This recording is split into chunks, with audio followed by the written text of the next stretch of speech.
Recording in progress.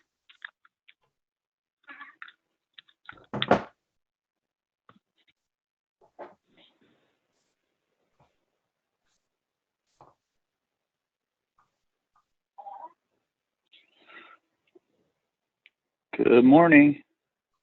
Morning. Can you guys hear us all right? Yes. Yeah, we can. Yeah, got to turn the volume up a little bit. No problem. So Tom he couldn't make it this morning. He is feeling a little under the weather and he's going to get tested for COVID, but we're all here and we were wondering if it would be all right if we could record this to show him later on today. No, I'm sorry. I'm just kidding. It's already recording. Awesome. Thanks a ton. Yeah, Awesome. no. So at about so I'll have a hard stop at 9:30, and at about the 15-minute mark, I'll be turning my camera off. But I wanted to start off at least, talking to you guys, answering whatever questions you have, and getting right to it. Is there anything particular that you want to broach, or do you want me to talk about things that I think are important? Yeah. So actually in the notes, only because this is what Tom mentioned, but he has, they want to talk about his sphere of influence and how to re-engage them, like better automations, things of that nature, because that's what's lacking at the moment for them. In addition to whatever else came up between now and the last time that we scheduled this. That sounds like a perfect place to start. So you guys, if I'm going to oversimplify, you're not closing a lot of sphere of influence. Is that right? Yeah, we haven't closed any Ylopos yet. We reorganized our follow-up boss and we got our remarketing campaign going, but we haven't closed any yet. We've sent a lot to the lenders so far. Okay. But none of those have been Yeah. influence people so far. Yeah, normally people with bad credit are just desperate and really excited to get their credit ran again. That's what got them in trouble. But what have you guys been closing over the last 12 months? If you were to just oversimplify, where does most of the business come from?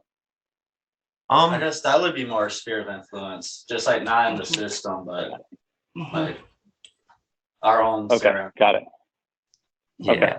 So Alexis, I misunderstood you. I thought you said that they wanted to work on their sphere, but that's what's working. Is that correct?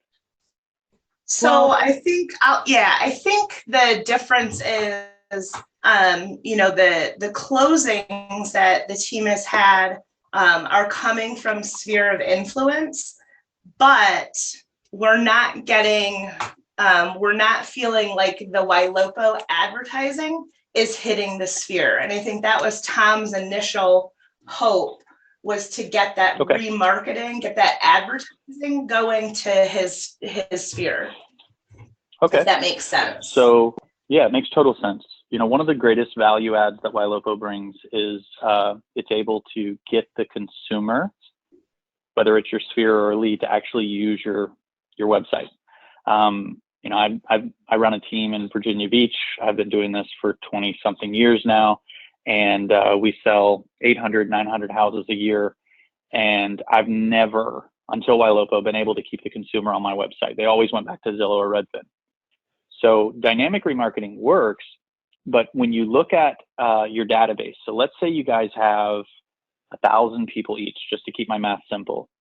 Well, the first thing I would say is when you import, first thing you got to do is import those 3,000 people into Ylopo, which sounds like you guys have already done. And then what you've got to recognize is the email address that you have for your 1,000 clients. If it doesn't match their Facebook account email, they're not going to see any ads. Now, what is the average? Are you guys in your 20s, early 30s? I can't tell because the screen is far away. Yeah, me and Andrew are in our early 20s and 40. Kristen's 40. Okay. So the gentleman in the 20s, I would be willing to bet that because Facebook was so popular, that you guys had Facebook when your email address was like really cool guy 2929 at gmail.com, And then, when you grow up, it's like, okay, that's not going to be my email. Yeah. And so if you guys have the old email address, they're not seeing the Facebook ads. And everybody has this problem regardless of age, but I have found that if your sphere of influence is made up of mostly people that are younger, you got to figure out how to get them on your website. So this is where email marketing actually has resurfaced in my business as the utmost importance. Because what you can do is you can go into Follow Up Boss, you can go to your sphere, select all, and send a batch email. There's an email icon, and you can send all of them in email at once. What you're going to want to do is just you need to send the email like you would send a text message. Don't send the email like, how when we're trying to be professional, we capitalize the first letter of every word in the subject line. Like, don't do that, okay? Because then everybody knows, okay, this is a mass email. Make it to where you're almost like, I don't want to say unprofessional, but like I've done it to where all lowercase, and then I just did a bunch of dots at the end. Or I do the email really long, like, John, is this still a good phone number for you? I was trying to talk about your search in Virginia Beach. So that like it has their phone number in the subject line. It's really long and ugly. Nobody would mass email that, right? So, and it gets open rates. Well, the point of the open, so for you guys, if I was emailing my sphere, I would send an email that says something along the lines of, hey, saw this and thought of you. And then the body of the email says, I'm sure you're not ready to buy or sell anytime soon, but it's never too early to research. And then it's a link to your Ylopo site, the blog that's on your Ylopo site. And as soon as they click that link, they are now pixeled. Like they are in your ecosystem now. And now they're going to see your Facebook ads. Some additional email marketing I'll do is, hey, I know you're not ready yet, but I saw this home and thought of you, right? And something really cool that Follow Up Boss and Ylopo, because of the integration, they have these really neat merge fields. And so when you're writing your email, whether it's in the subject line of the email or the body, if you go to, you keep scrolling through all the options of, are you guys familiar with how merge fields work? Yeah, I think that's what you were kind of playing with a little bit, Austin. And yeah, I've messed around with them a little bit on the batch emails. Okay. So last house address viewed. So like you could actually have the address of the last home they looked at, or last 5 they looked at. You could have these really nice, it's like a graphic banner. And so what I do is if I know they've been on my website, what I'll do is I'll say, are you still looking around the last address viewed area? Now, if I don't have a last address viewed, then it reads, are you still looking around the area? So you don't look like an idiot, right? Which that's the idea. And then in the body of the email, I'll say, I think I found a home for you or something like that. And I don't tell them below are the 5 that I found for you, because I don't know if they've looked at 5. I just say, I think I found some for you. Let me know if you want to take a look. And then I put the last 5 preview merge field at the bottom of the email. When I send an email like this to 1,000 people, it is not unusual to have like 200 people open the email, and which is a 20% open rate. That's unusual. Just so you guys know, when you're sending mass emails, 5% is considered average. Did you say? It cut out there a bit. Did you say you were getting like a 20% open rate? Yeah. When I use an email, when I do, I either include their phone number. And now that I've told you guys this, if you look at the Ylopo standard drips, the Ylopo 2.0, they have the word professor in them. They were just easier for me to find if I wrote those, and you're going to see this like throughout the drips. You're like, oh yeah, this is exactly what he was talking about. Because I don't know about you, but if you emailed me my phone number in the subject line, you caught my interest. And so when I send an email and 200 people open it, I typically will get a 10 to 20 of those 200 to click the listings that show in the preview, last 5 viewed. And so now they're on my search site. So I'm not telling you guys that like you're doing anything wrong necessarily, but if you see consistently that your sphere of influence is not engaging any of the remarketing, it's a good chance they're just not seeing the ad. And it's because the email address you have doesn't match their Facebook account.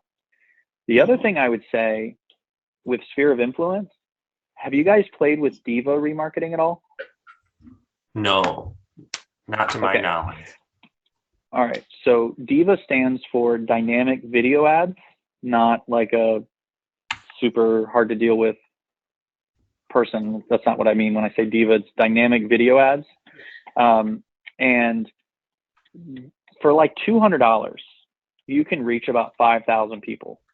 And they're 15-second commercials. And we make this custom content every month.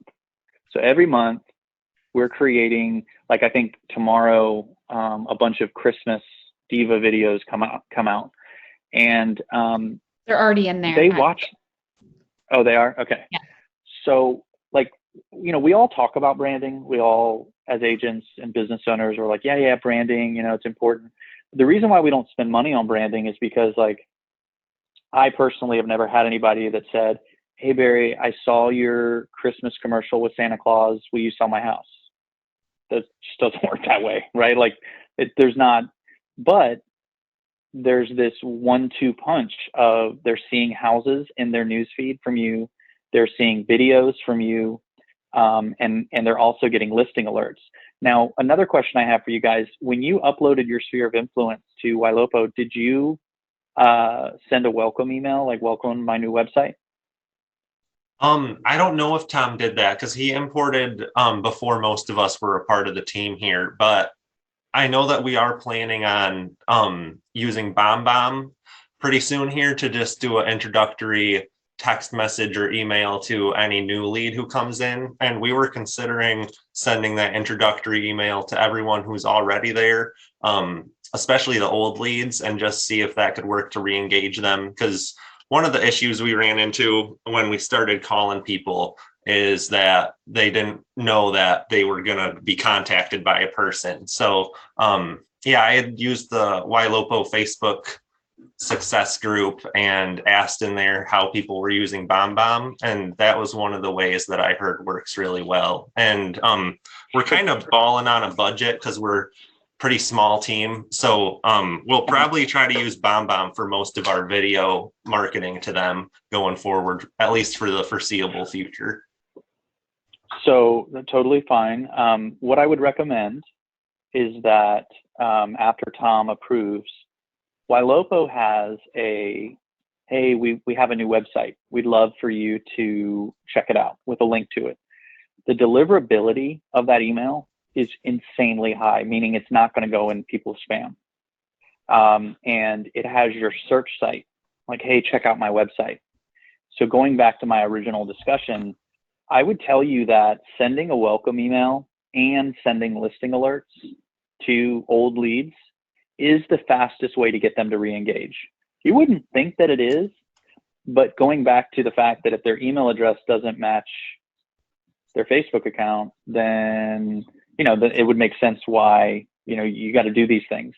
So I highly, Tom, when you're watching this recording, I highly recommend going back to Alexis and saying, hey, I want a welcome email and I want listing alerts with all these old leads. The reason being is you're going to get a lot of re-engagement. Now, let's talk about the re-engagement. You're going to get all kinds of alerts. John looked at a home after 200 days of being quiet. You know, Mary looked at the same house 3 times.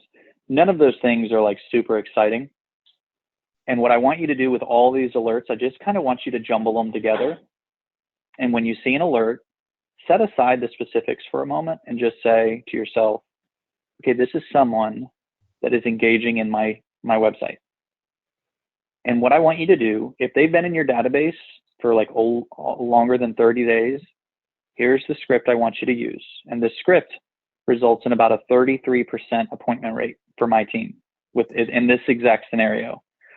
Old lead, you call them, hey, John, this is Barry, Better Homes and Gardens. Listen, we're cleaning out our files.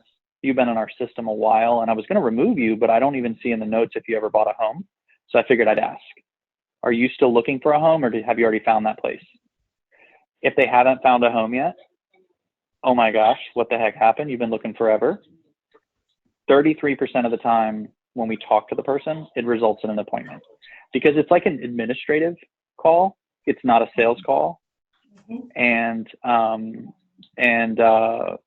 you're going to find that the older leads that are still engaging your content actually result in better ROI than anything else. That's awesome. And we've been doing that.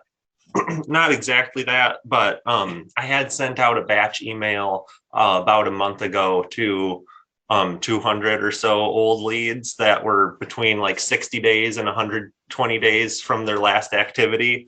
And we got a really good open rate. It was like 54% of the people opened it. And a lot of those returned to the website, and I think me and Kristen called most of or all of the returners.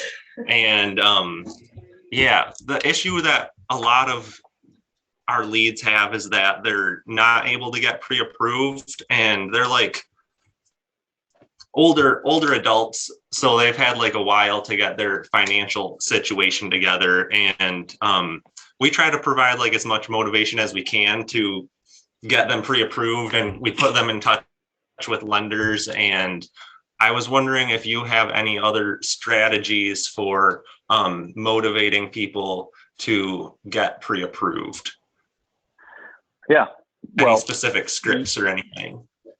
Well, let me tell you this. You can't motivate someone unless you know what is already motivating them. So if we're going to guess, like, I don't know anything about you, I don't know your story, I don't know why you're really searching, like the real reasons, right? I'm going to pick something because you heard someone say, hey, if you say this, people sometimes will say, okay, yeah, I'll get pre-approved. Like, oh, if you say rates are rising, sometimes people are like, oh my gosh, yeah, I'll go get pre-approved. The problem is you're guessing. Like, you don't know what you, and so you've got to ask more questions. Okay. Now, the people that have bad credit, you did your job. You got them approved. You got them in front of a lender, and that's just bad luck. Now, if you're consistently only talking to people and getting them to talk to a lender, and all of them have bad credit, what I would tell you is something you're saying to the people with good credit or not saying to the people with good credit is not resonating with them. But the desperate people and the people that are like, I got bad credit, but let's see if they don't see it, if they're responding. I know there's a temptation to blame the lead source, but I'm coming from a place where every year I change my lead platform because every year I said the leads aren't good. What I didn't realize is I didn't know how to take advantage of whatever was presented to me. And what I mean by that is most of my return on investment comes from the people that when I call them, they tell me they're just browsing. That is the person I'm making my living off of. So my question for you guys is, when you call leads and they say they're not really serious, they're just browsing, they don't need any help, how many times would you say you get that type of person out of 100, if you could just guess for me? And I'm going to turn my camera off while I listen to you. I don't know, 75% of them? Yeah, I'd say like 75% of the time. And we usually try to, with those people, give them a sense of urgency, and for at least the pre-approval process and just the homes on the market, we let them know like the rates are going up, and also in this market you're going to want to be pre-approved because there's likely going to be a multiple offer situation, and they're going to take someone who has a guarantee on their financing. So we do try to get those people lined up to get in touch with a lender, even if they are just browsing. But yeah, I'd say around 75% of the calls are people that are casually looking that we are trying to get urgently approved. And out of 100, so 75% of the people you talk to, aren't really that motivated. And out of the, how many people would you say you have a conversation with out of 100? Would you say it's like 10 out of 100 you talk to, and then 75% of those 10 that you talk to aren't really that serious? Or more than that? Or I would say the conversations with the leads is pretty high. I mean, I'd put that at about 95%. Yeah. Where we're actually able to have conversations with them on the phone. So here's what I want to tell you guys. You are on the precipice of making a ton of money. Like, because what I'm going to share with you in just a moment, and like, you're going to hear noises in the background because my 4-year-old has a Christmas program today. So I'm awesome. My wife is gonna drive while I sit in the passenger seat, and I'm gonna melt like 6 years down into, and I just finished, my book comes out the end of this month on what I'm about to share with you. So, okay, so like this is actually like a thing for me. So what Ylopo is providing you is people that are in the middle of their journey, right? Like they do have some intentions of transacting eventually, but they haven't really figured out a lot of the details. And this is everything. Because if you think about the person that is not quite ready and they're still trying to figure it out, they misunderstand your role in the journey. See, they think this is really what they perceive. They think that you need, or you're only relevant to them when they figure it out. So what I mean by that is, once they know what they want, you're the person. Before they know what they want, you're not the person. Okay, now that you understand these people that you're talking to, you're going to start to get an idea of why when you ask questions like, what kind of home do you want? When are you approved? When do you want to move? They immediately react. You can feel them trying to get off the phone. Like, oh, no, I don't really need anything. No. Because what you're doing by asking them a question they don't know the answer for, you are validating their presupposition that they're not ready for you. Okay? So what you have to do with people that are in the middle of their journey, you have to ask different questions. Questions that not only one, that they can answer, but two, teach them how to think. So Socrates, Jesus, like all these like philosophers and teachers across the ages all used questions to teach people something. So I'm going to give you guys the questions we use when we're talking to someone in the middle of their journey. So you call and introduce yourself, and in some form of fashion, they are going to tell you they don't need you right now. Okay, so step one, whatever their reason is that they don't need you, I want you to make it the best news you've heard all day. So here's an example. I'm just browsing. Oh my gosh, I love browsing too. My wife and I, love our home, but we still find ourselves searching sometimes. That's why HGTV exists. Oh, I'm saving up for a down payment. Oh my gosh, I can't believe how, that's amazing. I love talking to people that are planners, that are preparers. Like, good for you for actually taking this seriously. Oh, I'm waiting a year. Oh my gosh, I don't even know what I'm having for dinner tonight. Can we just stop for a second? And can you tell me how you plan things a year ahead? So let me pause. Do you guys see what I'm doing when they tell me why they don't need me? I'm making them feel amazing. It's not bad news, but I'm being nice. So it's, what you probably are finding yourself doing when they say they're not ready. That's okay. I'll still have. It's bad news, but I'm being nice. I want this to be good news. Does that make sense? Absolutely. Yes, Mm-hmm. Definitely. All right. So you make them just repeat back to them what they said. I don't care if it's weird, like aliens are going to be coming next week in my backyard and I want to wait until after that. Oh my gosh, I would want to wait for that too. As soon as you affirm them, I want you to ask this question. I want you to say, I know you're not ready. I'm curious, when you move, what do you want to change about where you live? So just to reiterate, I introduce myself. Oh yeah, I'm just browsing. I love browsing too. It's so much fun. Hey, while I've got you, I know you're not ready, but when you move, what are you hoping to change about where you live? Now, what you're doing for them is allowing them the opportunity to complain about where they live. And what they're going to start to realize as they answer that question is that's how they should be thinking about the next home they're going to buy. And they don't even realize that.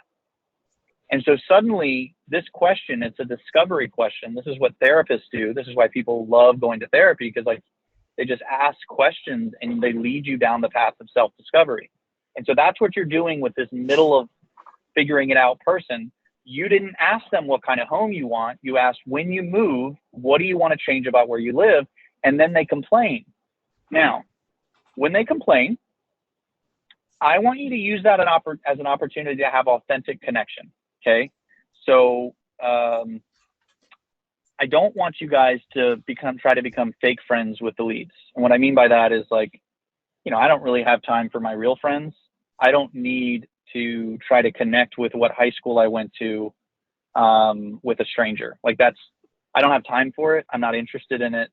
But if you ask me what I want to change and I say, well, I really want a large yard this time around, I'm going to say, because I really believe this, wow, I really like large yards as well. I've got a whole bunch of kids. I've got a dog. It's really relaxing. Why do you like large yards? And then they're going to tell you. And now you both became a human, because now they know I'm a dad, a human dad, a dog dad. They know I like nature. I learned something about them. And then I'm just going to keep asking questions. So some more questions that I'm going to ask is, instead of, do you have an agent? Which is like, they're not ready for you. That's a not ready for you question. They're going to want to get off the phone with you. You're going to ask, have you had the chance to look at homes with anybody else or another agent? If they say no, just say, okay, just curious. If they say yes, I'll say, oh, that's great. Okay, great. So you're starting to get an idea of the market. Do you happen to remember signing anything with them that requires you to use them, like a contract? So now I found out that what kind of home they want. I found out if they have an agent, and I have not asked those questions. The third question that I'm going to ask, I want to talk about if they're pre-approved, but people that are in the middle of their journey, that's a fast way to get them off the phone, because they're already scared of this subject. It's why they think they're not ready, which is also why telling them and creating urgency around fear, not that you guys are trying to like bully people, but by saying rates are going up or multiple offers, they're already afraid. You're making them more afraid. And that's why they're not reacting positively to you when you do that. And so what I want to do is I want to talk about the mortgage stuff, but do it in a way that gains trust. So what we do is we say, hey, do you have a friend or a family member that's in the financial industry or the mortgage business? And I don't care what their answer is. They could say yes, they could say no. I'm just going to say, let me tell you why I'm asking. I'm asking because this is probably the largest purchase of your life, or one of them. And if you're like most of my clients, right? So I'm taking ownership of them. If you're like my other clients, you're probably kind of guessing. And so it creates a lot of anxiety. And so what we need to do is I need you to be an informed shopper. So the way that we're going to do that is I'm going to connect you, if you don't have someone, with someone that can just have a brief conversation with you and start to frame in your mind, what are these parameters that you're looking for? And then after you talk with them, you're going to get an idea. You're going to tell me, all right, Barry, they said keep it under 300,000 for me to stay in a comfortable payment. Great. I'll send you those, and there's no rush. I know you're not ready, but I actually want you to see what's available that like works for you. So can you guys, let me pause, because we're getting to the end of the 30 minutes. Do you see how this type of conversation with the people that aren't ready results in a different outcome? Yeah, absolutely. Oh, yeah. Definitely. Yeah. So then what you're going to do is, of the 75% that you're talking to, out of the 75 out of 100 that you're going to talk to, let's say, I would anticipate that probably 5 to 10 of them are going to bite, hook, line, and sinker. Okay. And it doesn't mean you have money yet. It means that you have 5 to 10 out of 100 that are talking to your lender. They're trying to figure it out. They're not quite ready. What you've got to continue to do is stay in contact with them. And this is the last piece of advice I'll be able to give you due to my timing, but don't, after you talk to these people and now you've labeled them hot, warm, or cold, and you're now nurturing that relationship, don't leave voicemails. Don't call them and say things like checking in, touching base. See how you're doing. How's the search coming? If that is, can I get a show of hands how many people use that phrase when they leave voicemails or call their nurture leads? None of you? We all do. Yeah. Oh, you all of us. Oh, all of you. Okay, all of you. So the reason why, let me rephrase the seeing how the search is going. Hey, just seeing if you're ready to tell me what to do. Give me a call back. That's what you're doing. You're waiting to see if they're ready, but you're not actually adding value in their journey. You're just saying, hey, I'm here if you're ready to tell me, if you're ready to order a house to be opened. I'm using that phrase on purpose. So what you do is you always have something to give them when you call them. Hey, I know you're not ready. I use that phrase a lot. I want to reduce the urgency actually, because I need them to calm down. And so, hey, I know you're not ready. I saw this blog. I thought of you. Do you want me to text or email it? Hey, I know you're not ready, but I have a list of open houses. Are you in town this weekend? We can go check out a few. Hey, I know you're not ready, but I saw this house and I'm going to send you a link. I'm going to text it to you. And I want you to tell me what you like and dislike about it. So every single time it's you have something for them. And then while you talk to them, you can say, hey, while we're here, like, where's your head at? How's the process? And they're just going to gush all over you with information. If you guys master what I've just shared with you, if you become experts in what I've just shared with you, you will always have an abundance of opportunity. But if you're like most people, I've impacted here, your head, your instincts are still geared towards people that know what they want. Your instincts are not geared toward talking to people that don't know what they want and don't think they need you. And you have just got to will yourself through that awkwardness by remembering they just don't understand your role. And in 10 years, when the agents that are only good at talking to people that know what they want aren't selling anything, because you've mastered this, Zillow and Realtor.com and Redfin are going to continue to take that ready to go client. They're going to just eat that division of buyer because of their market domination. But they don't have anything for the middle of funnel opportunity. And so in 10 years, if you want to sell a lot of houses still, you're going to have to master this. This is not a Ylopo thing. This is a do I want to sell a lot in 10 years? So any questions before we drop off? I had one question about Raya. I know you've got to go, and maybe we set up another meeting to go through some of this stuff. I want to be time sensitive. One of the things that we've had some conversation about is once we've contacted an individual and we're having that conversation, what do we do with the Raya? Do we stop the Raya? Kind of automated text messages? We're kind of getting like some overlap or duplicate. We don't want to be bugging them. Yeah, well, Raya can sync to the stages. So Raya can sync to your stages in your CRM. Okay. So basically what you're doing is, if you're saying this is a hot lead, and then you tell Alexis, hey, any hot stage, turn Raya off, but then cold, leave her on. You get to tell Raya what to do based on the stage that you're changing the lead to. Perfect. Cool. And always take over the Raya conversation in stars. Don't text them from another number, because we all hate it when we call a business and we tell them the long story and then they say, oh, okay, let me transfer you, please hold. And then you have to tell the whole story again. That's what you're doing when you're texting from another number. So just finish the conversation. Hey, hey.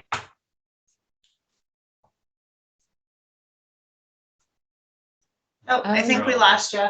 He just froze. Yeah. Oh. Okay.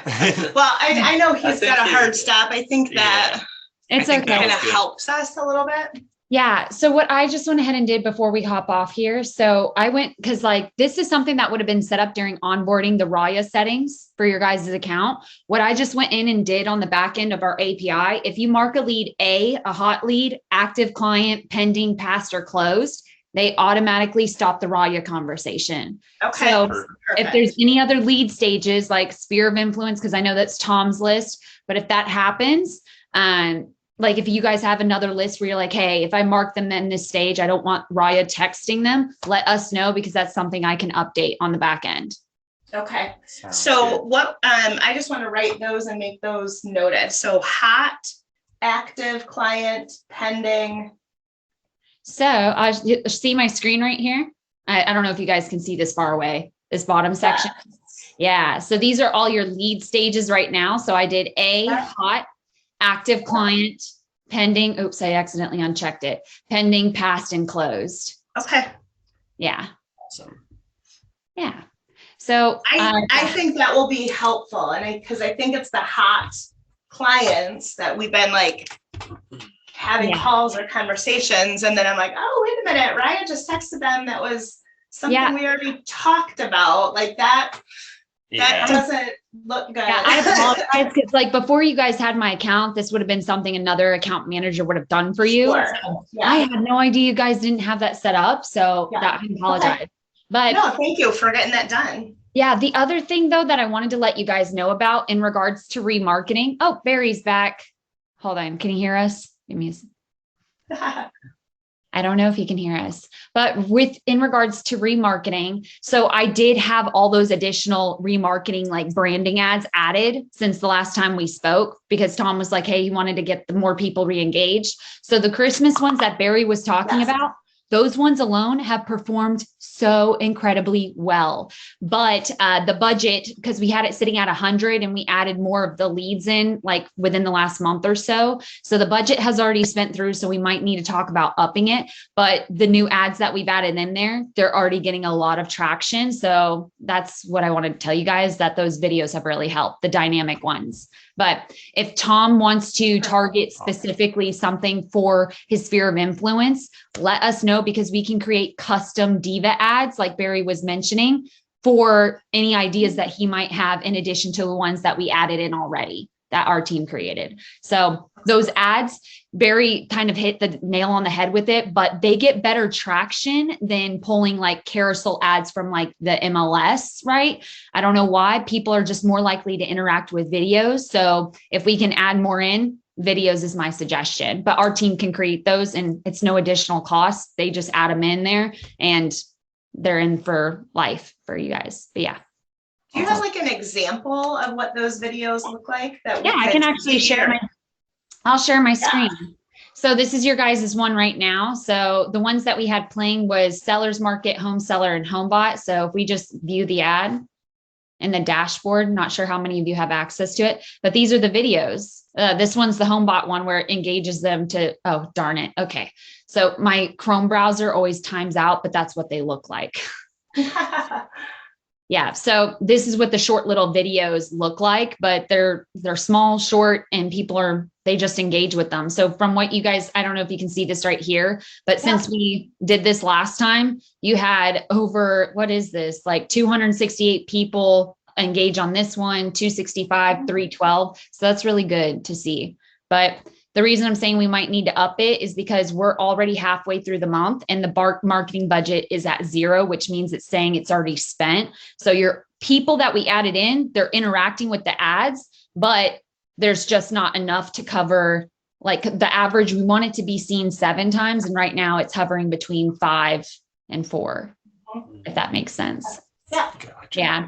But yeah, they're already performing well, but yeah. So that's my update for you guys. If Tom has any questions or if you guys have questions, just let me know, but you can email me ideas and I can push it to our marketing team if you want to get the ball rolling like today or this week to add more. Sounds good. Awesome. All right. So still don't hear Barry. So I don't know if he's listening or not, but I'll go ahead and end the meeting, but Barry will send this video as well as notes for you guys later today. It could take till the end of day. So just, be cognizant of that, but it will get sent. And if not, I'll follow up with you guys tomorrow. Okay. Sounds good. Yeah. Appreciate it. One quick question, Alexis, if you have a minute. Do you have a minute? Yes, Okay. I do. Of course. We also had some conversation about separation of Ylopo ads, right, with sphere of influence. So is that something, right? Like, I would not want my sphere of influence getting ads for Tom Smolinski, right? I would want my sphere of influence getting ads from Kristen Bergstrom. So would that mean that I need to set up my own Ylopo account, or how does that work? So the way it works is it's kind of a double-edged sword. So because everything with the branding, so let me see here. I just want to see how it pulls up. So it's the Tom Smolinski Next Home Champions. That's how all the branding will be done through on the business page. But for your sphere of influence, we can create custom ads where it's just directed towards like your leads, and like Austin, if you have some, Tom, whatever. Now we can do that, but very important here, the list of leads that you have, we need at least 200 for it to actually work and target the leads effectively. Anything less than 200, it's honestly just going to spend through your money and like waste it within like a day or so. So if you do have a list, you can just organize it, but we'll just need to know what leads they are, and we can get the marketing team to set that up individually just for those leads. Okay. Yeah. And then it'll be done through the dashboard. So we'll label it. It'll just say like, oh, Kristen's sphere of influence. And that's what we'll name that remarketing ad. And you'll know that that's yours. So if you ever want to pause it, add to it, whatever it is, we'll have that in there. Okay. Awesome. All right. Well, I guess we'll go ahead and conjourn. I don't hear Barry still, but I know he's driving, so he always loses signal. But yeah, he'll follow up with you later today. If not, it'll be me tomorrow once I get access to the video. Awesome. Sounds good. Cool. Right. Appreciate it. Thank you. Bye, guys. Thank you, Alexis. Have a Thank great you. day. You Bye too. now.